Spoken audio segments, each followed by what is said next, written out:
안녕하세요. 나를 사랑하는 만큼 서로를 사랑하는 우리 3기 여러분 안녕하십니까? 오늘은 수학 5단원 원의 넓이 거꾸로 수업을 시작하겠습니다. 박수! 오늘 졸업 앨범 사진 촬영은 여러분 다 하셨습니까? 여러분들이 사진 촬영할 때 선생님은 마음속으로 이제 정리해야 되겠다는 슬픈 기운이 좀 돌았어요. 여러분은 즐겁나요? 자, 수학 4단원이 끝나고 5단원의 학습 목표 무엇인지 한번 확인해 보겠습니다. 자, 보입니까? 네 가지 학습 목표가 있는데 지름에 대한 이 원주의 비율, 즉 원주율에 대해서 여러분 우리는 확실히 공부해야 돼요. 원주율을 그냥 파이다, 3.14다, 3과 7분의 1이다, 여러 가지 주장들이 있는데 그런 것들을 그냥 수치로만 암기하는 것이 아니라 실제로 우리가 줄자를 가지고 계산기를 가지고 우리 3.14에 대해서 이 파이에 대해서 물론 3.14가 정확한 원주율은 아니라는 건 알고 있죠. 뒤에 있는 숫자가 더 있지만 우리는 간단하게 줄여서 이렇게 말하겠습니다. 지금부터. 그럼 원주율은 지름에 대한 원주의 비율이라고 했는데 자, 우리는 비와 비율을 공부했죠. 지름의 대안은 무엇일까요? 아, 선생님 또예요. 그렇죠. 앞에 비와 비율이 왜 원주율 앞에 있는지 다 수학학자들은 의도가 있었어요. 이 지름의 대안은 기준량이 돼요. 지름이 기준이라고. 그리고 비교하는 양은 원주가 됩니다. 여기서 원주는 원의 둘레지요. 즉 지름이 늘어날 때마다 원주도 함께 늘어납니다. 얼마만큼? 3.14배만큼 늘어나는 거예요. 항상 지름과 원주는 3.14를 유지하고 있는 것을 반드시 기억해야 돼요. 그게 원주율입니다. 자, 이 원주율은 소수로 나타낼 수 있고 분수로도 나타낼 수 있습니다. 다음, 원주율을 이용해서 우리는 원주, 원의 둘레, 지름, 반지름을 계산할 수 있어야 돼요. 찾아낼 수 있어야 돼요. 그리고 세 번째 학습 목표는 잘 한번 읽어보세요. 원의 넓이를 그렇죠. 내접, 외접 다각형과 모농종이를 이용해서 어림할 수 있다. 자, 말이 어려운 것 같지만 여기서 내접, 외접 다각형은 주장한 것은 아르키메데스라는 그리스의 수학학자 220년, 약 220년 전에 아르키메데스가 원주율을 발견했는데 이때 내접 다각형과 외접 다각형, 정다각형이죠. 그걸 이용해서 원주율을 발견했어요. 자, 물론 학교에 오면 더 설명하겠지만 이론적으로 보면 선생님이 보는 책에 보면 나중에 거기에 대해서 공부하겠고 그리고 원의 넓이에 대해서 함께 선생님하고 공부할 수 있도록 하겠습니다. 원의 넓이 충분히 할 수 있겠죠? 자, 그러면 이번 단원에서 무엇을 공부하는지 보겠습니다. 그렇죠. 이번 단원에서는 6가지를 공부하는데 원주율, 지름, 원주, 원의 넓이에 어림하는 거, 이게 아르키메데스의 원리를 가지고 하는 겁니다. 그리고 원의 넓이를 구하는 방법을 알고 여러 가지 원의 넓이를 실제로 구해 보겠어요. 오늘은 원주율에 대해서 함께 공부하겠습니다. 교과서 142쪽, 교과서 142쪽에 있습니다. 자, 여러분 원의 구성 요소, 원의 구성 요소는 세 가지도 있고 여러 가지 있겠지만 그 구성 요소를 하기 전에 여러분 원이 무엇입니까? 원의 정의를 한번 말해 보세요. 말할 수 있는 사람이 별로 없네요. 자, 원은 선생님이 한번 컴퍼스를 가지고 그려보면서 함께 원의 정의를 말해 보겠습니다.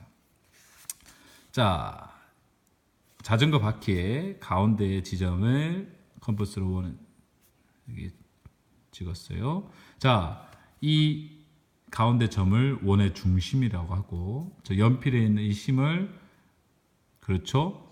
원의 중심에서 같은 거리에 있는 점을 찍겠습니다. 여기서 점을 찍고 계속 찍고 가요. 찍고 가서 이 점들을 모두 같은 거리에 있죠.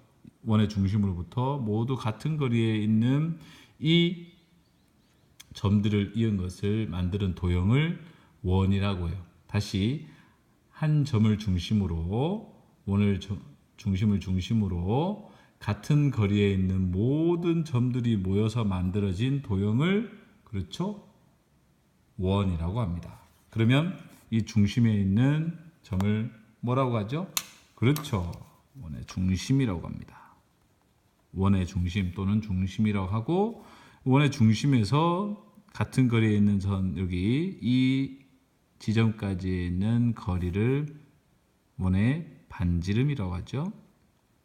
반지름.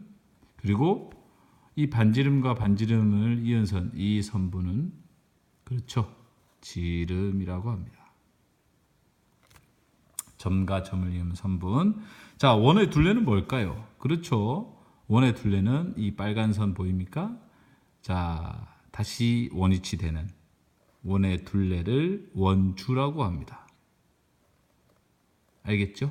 원의 둘레, 원주, 지름, 반지름, 원의 중심을 반드시 기억해 놓으세요. 자, 그러면 원주를 어떻게 잴 수 있을까? 우리는 원의 둘레는 어떻게 잴 수 있을까? 지름은 어떻게 잴 수 있을까? 고민해 봐야 돼요. 준비물이 뭐라고요? 그렇죠. 계산기와 줄자입니다. 여러분 학교에 오면 선생님과 함께 여러 가지 원주와 지름, 원주율을 계산해 볼 거예요. 측정해 보겠습니다. 선생님은 교실에 있는 거 먼저 측정해 볼게요. 이게 뭘까요? 종입니다. 이 종에 밑면 지름을 한번 재보겠습니다. 지름을 자 줄자 말고 이걸로 한번 재볼게요. 자, 되면 7.2가 나오네요. 7.2 나오죠? 7.2가 약 7.2가 나오고 물론 정확하게 잴 수는 없어요. 자, 그러면 물건의 이름은 종. 원주는 아직 구하지 않았고 지름이 7.2. 자, 원주는 원의 둘레라고 했습니다. 그렇죠. 원의 둘레. 선생님은 줄자를 이걸 이용하겠어요. 여러분 줄자 편하게 쓸 수 있는 거 가져오세요. 이걸 이용해서 측정 한번 해보겠습니다. 측정 해보니까 예, 측정했어요. 22.608cm가 나왔어요. 자, 그러면 둘 다 이 원주에서 이 지름을 나눠 보세요. 계산기로 나눠도 좋고 여러분 암산해도 좋습니다. 계산해 보니까 선생님은 3.14가 나왔어요. 와, 정확하게 이렇게 나와버렸네요. 물론 소수점이 있는데 약분 반올림 할 수 있습니다. 자, 그러면 다른 것들도 여러분이 찾아서 한번 원주와 원주는 원의 둘레라 말했습니다. 선생님은 이 종의 이 둘레를 길이를 쟀어요. 어떤 친구는 선생님 줄자가 없어요. 이 작아지고 막 재는 친구도 있고.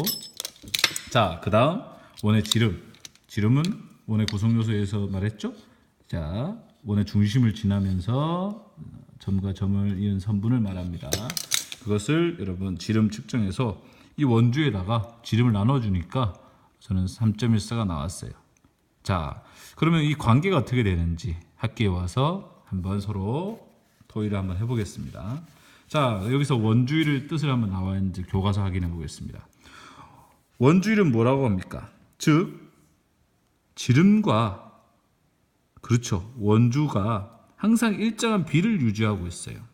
그럼 지름에 대한 원주의 비니까 지름은 기준량이 되고 원주는 비교하는 양이 되겠죠. 이 원주율은 항상 3.14, 1592, 6535, 8979, 325 이렇게 나가는데 무한소수예요. 나누어지지 않아요. 계속 이렇게 계산기 두드려 보세요. 그렇게 나누어지는 끝없이 써야 하겠죠.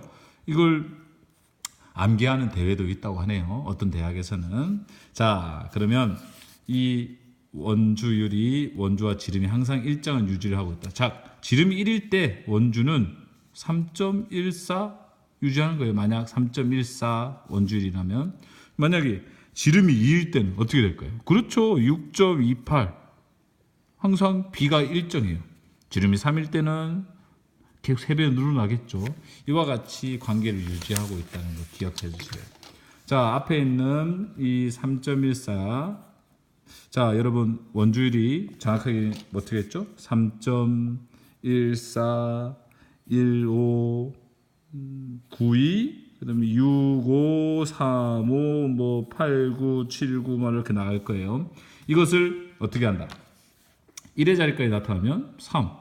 그렇죠. 소수 첫째 자리에 나타나면 3.1. 소수 둘째 자리 하면 3.12, 소수 셋째 자리까지 나타나면 3.14까지 나타낼 수 있겠네요. 그렇습니까? 자, 이와 같이 여러분 나타낼 수 있을 거예요. 자, 그런데 어떤 수학학자들은 원주율을 분수로도 이렇게 사용했다고 해요. 여러분도 한번 해보세요. 자, 그러면 여기까지 하겠습니다. 학교에 오면 이 친구처럼 이렇게 여러분도 줄자 가져오면 교실에 있는 원을 다 측정해 볼 거예요. 우리 학교에 있는 원을 다 측정해서 원주율을 한번 구해 보겠습니다. 이상 수업을 마치겠습니다. 여러분 감사합니다. 안녕. 준비물 뭐라고? 줄자하고 계산기. 바이바이. 안녕.